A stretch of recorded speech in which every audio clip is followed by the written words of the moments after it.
Inventors are a strange breed, and we have our share of them. Men like Henry Blair, who in 1834 invented the first corn planting machine, and Benjamin Banneker, who invented the first striking clock to be made in America, and is made out of wood. So you see, through necessity, we are an inventive and innovative people. And although we did not invent humor, we did twist it to serve our peculiar role in American society. One of the innovators of black humor, a beloved laugh master, Slappy White, is with us.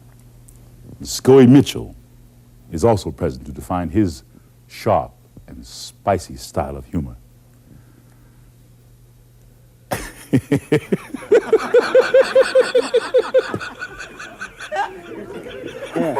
How did you get into black humor? Scoey, how did you get into black humor? Well, you know, it's funny that you would have Slappy and I on the same show, because I got out of the service in Miami, Florida, and Slappy was a very big influence on my becoming a comic. I had no leanings towards show business at all, and I was living at a hotel in Miami, and Slappy was working down there. And I caught his act a couple of times, and I said, I think I'll become a comic. And that's how it started for me, and I just struck out on the road and started trying to learn my craft. Fantastic. Yeah. How long have you been a comedian? But he didn't finish it. Start on the road with my act.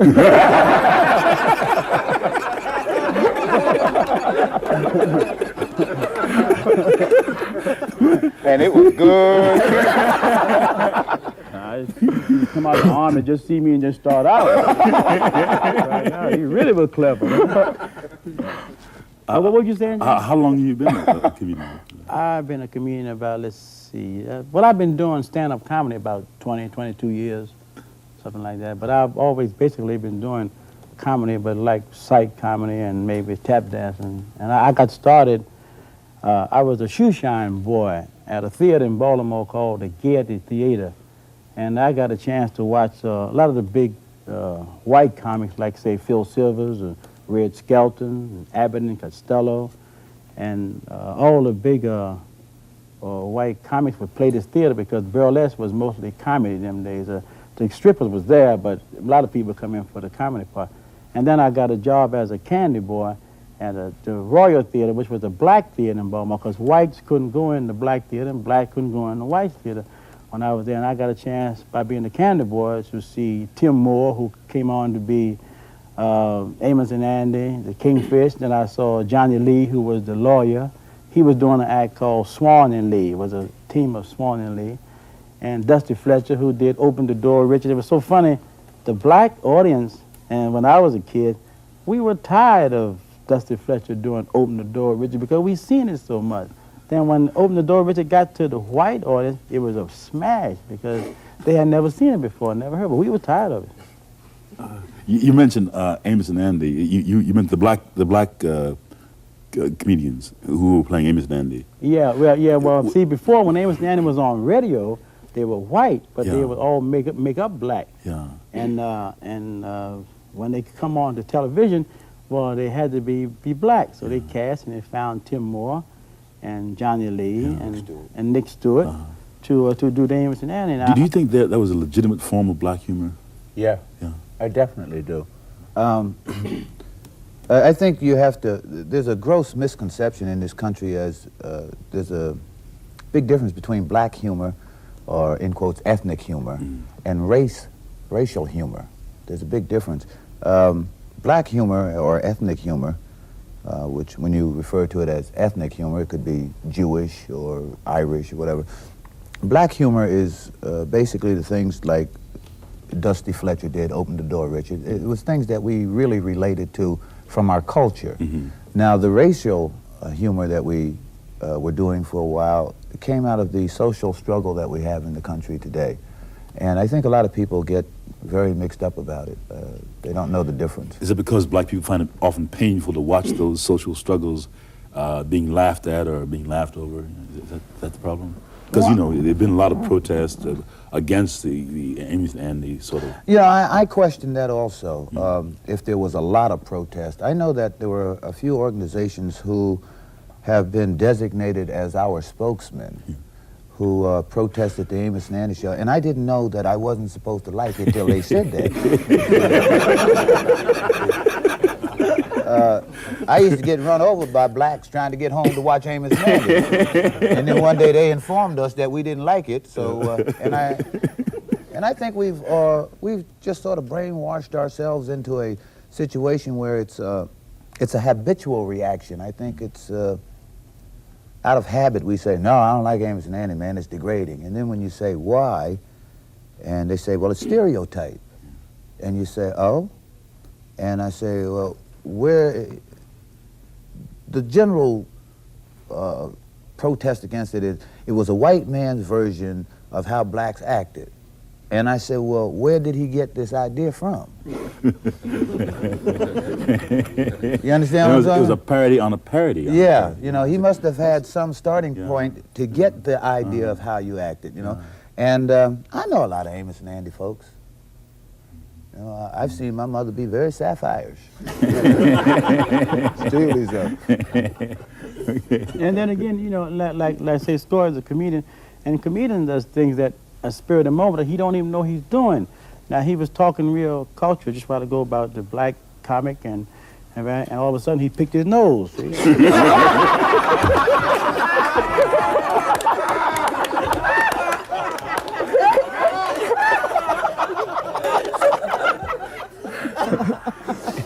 Before we leave this whole area about the pain that's behind the comedy, W.C. Fields once said about Burt Williams, he said, Burt Williams is the funniest man I've ever seen and the saddest man I ever met. Can you explain the thing that Well, Scoey wouldn't know too much about the Burt thing. All of a sudden, I'm stupid, because, right? No. you're young. So if I make my nose one time, I got to go stupid. No, that's all it takes, one job. Yeah. See, we didn't come here to pick it.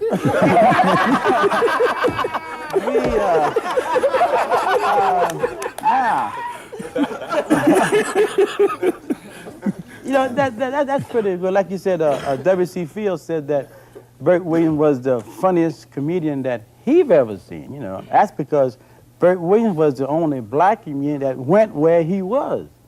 You see, now there was a lot of black comedians funnier than Burt Williams, but Burt Williams got the shot. Now, there's a comedian named Nick Lucas. This is, we say 90 years ago, named Nick Lucas. He wrote a tune called All Coons Look Alike to Me. Now, this is 80 or 90 years ago. This tune was such a big hit that the blacks got mad because in those days they would call black people coons, you know. And this tune was called All Coons Look Alike to Me.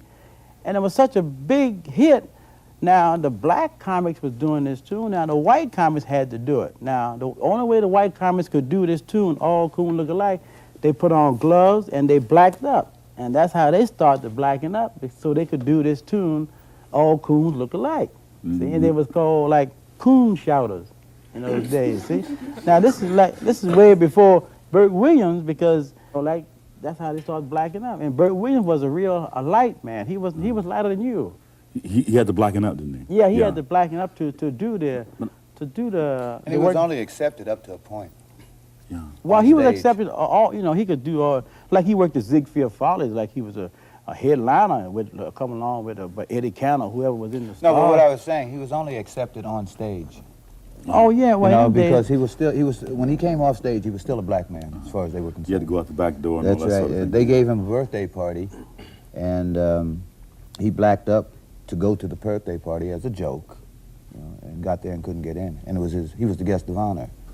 And he explained to them who he was, and they said that really didn't make any difference to them. You know. We'll be right back after this message.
I have a piece of material. I hate to get up to this point now because this is, I don't know how much, film you got in your camera here. Oh, lots. Lots. Lots. I hate to just, get in, not too much left. and start my thing, and then you got to run down to the drugstore and get some more. I'm not even sure they started out with any. But, because I know these low-budget shows is really low-budget shows. You know what I'm saying? I can understand that too. But Does the man with the Polaroid mean anything to you? They going out there trying to develop your part now.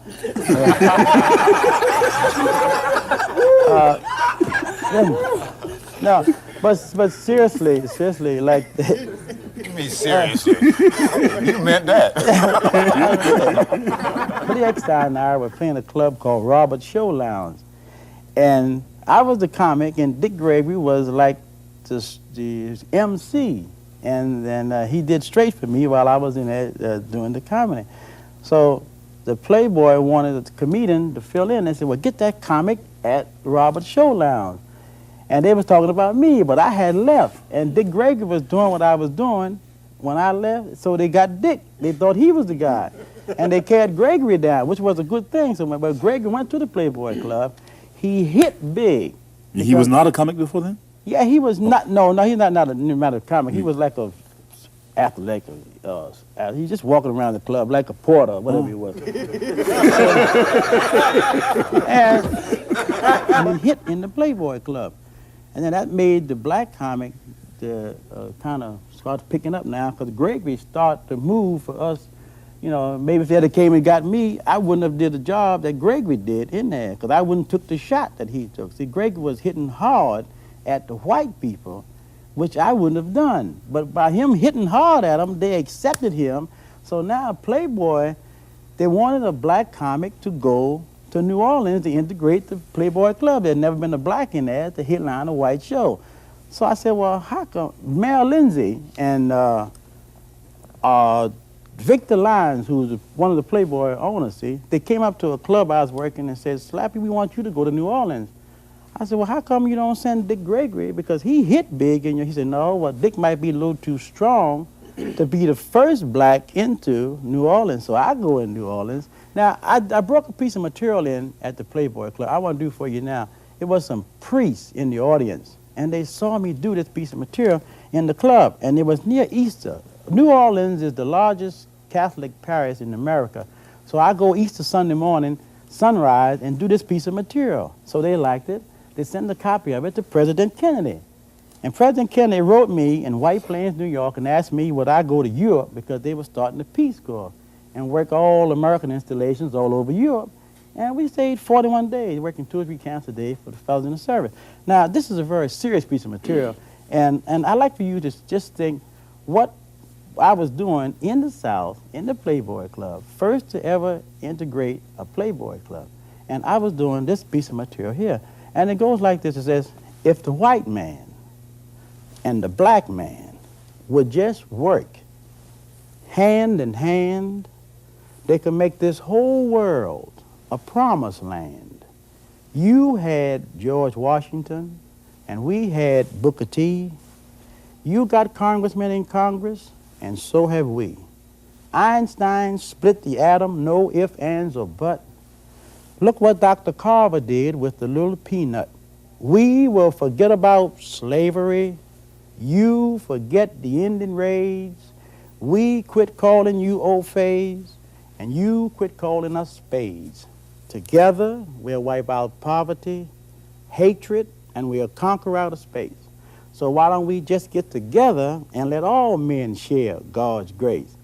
And I say thank you, and I get a standing ovation. Right? Is that good? Thank you. And I would get a standing ovation every night when I do this. Now, I'm the only black in there. Now, here come the NAACP. Oh, yeah, wait, now let me give it to you. So now they come down there. It's some black people in New Orleans that look white. So they can come in, see, you know. I saw 2 or 3 brothers in there, you know. Oh, yeah, we can tell us even if they can't. So I know there's some real light brothers and sisters that go in New Orleans that nobody knew they was black, see?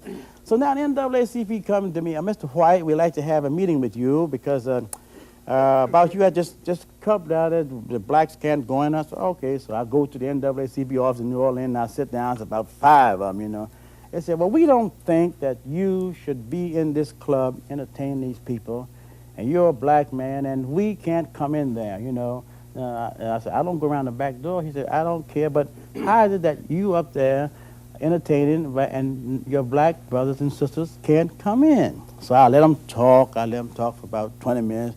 And they said, well, Mr. White, well, what do you have to say about that? I said, well, I'll tell you one thing. I says, I'm a black man. Now, I found a way to get in. You found a way to get in.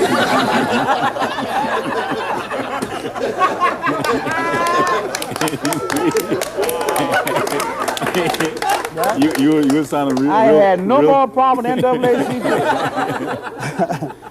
We'll be right back with Scoey and Slappy right after this message. Thank you, James. We'll be right back with Slappy and Scoey right after this message. Right back with S&S.